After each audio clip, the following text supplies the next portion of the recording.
Welcome back to Telltale Books. This video, I'm continuing my series about Manly Wellman because of the response I've received about this author. I decided I wanted to go back and include him in one of those authors that I try to read everything I can get my hands on. And it really has been a situation like this. I ran into two stories now that I just can't find anywhere.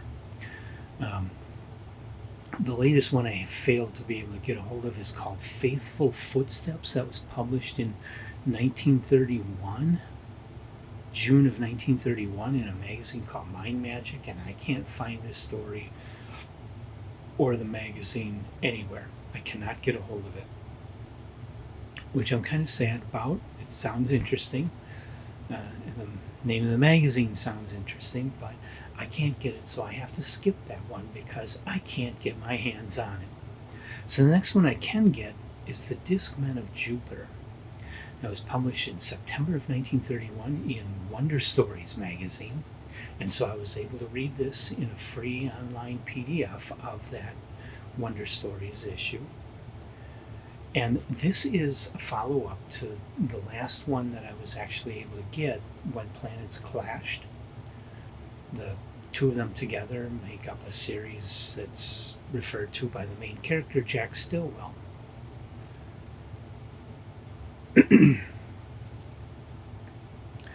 It's just a novelette, and it is about Mars and the fact that it's dying. It's a dying world. It will soon no longer be able to support life. And so the Martians need to find a place to live. Now, Jack Stillwell, of course, married his Martian girlfriend from When Planets Clashed. They got married, they had a daughter. And he decides to mount an expedition out to Jupiter, specifically the moon Ganymede, to see if it's livable, to see if the Martians could relocate there.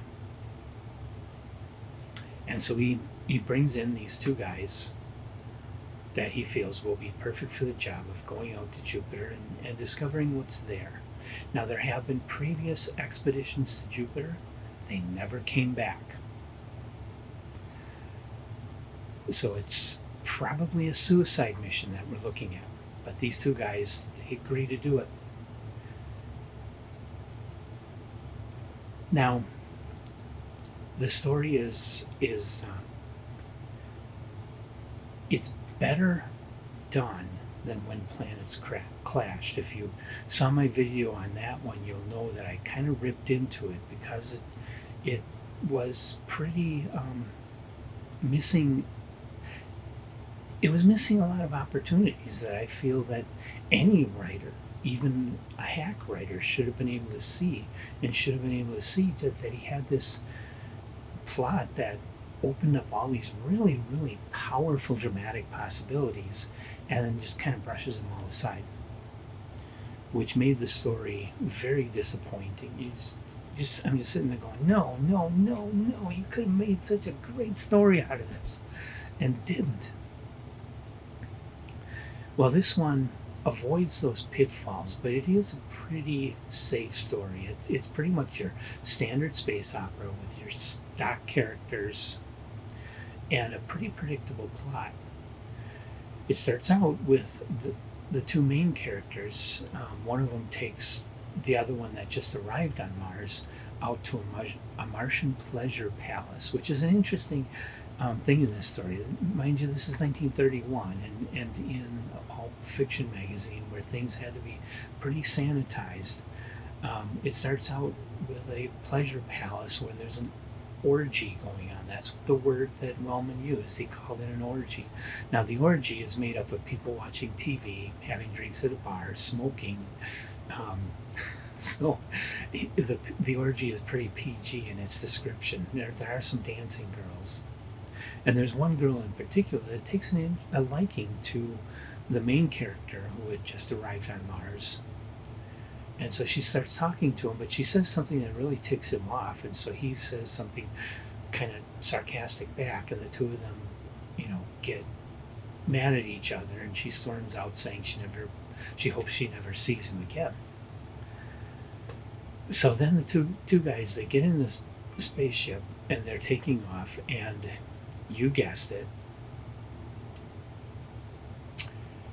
she's stowed away on the ship. Okay, I saw that coming a mile away. It was just such an obvious plot device, and so obvious for this type of story with those types of characters, that that she's going to stow away and they're going to fall in love and be together at the end of the story. Well, along the way, they do go to Ganymede, and they find out that Ganymede is a pretty decent planet with a breathable atmosphere, and there's water, and there's plants, and nothing attacks them. They don't die. But then an accident happens, and they have to go to Jupiter. And when they're in the atmosphere of Jupiter, that's where they meet the disc men. They're not men. Okay, they are creatures, but they're not men, and their intelligence is kind of questionable, but they do attack.